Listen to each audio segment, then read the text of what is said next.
மகள்களைப் பெற்ற அப்பாக்களுக்கு மட்டும்தான் தெரியும் முத்தம் காமத்தில் சேர்ந்ததில்லை என்று.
இந்த மஞ்சள் நீராட்டு விழாவை பற்றி ஒவ்வொருத்தருக்கும் ஒரு அபிப்பிராயம் இருக்கு.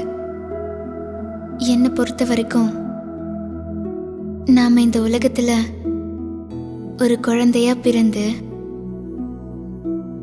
குறும்புத்தனம் பண்ணுற சிறுமியா வளர்ந்து ஒரு பெண்ணா பரிமாணம் அடைகிற இந்த அற்புத தருணத்தை நம்ம கலாச்சாரம் நம்மளை பக்குவப்படுத்தி அழகுபடுத்தி சீர்படுத்தி நமக்கு கொடுக்கிற முதல் மரியாதை தான் இந்த மஞ்சள் நீராட்டு விழா.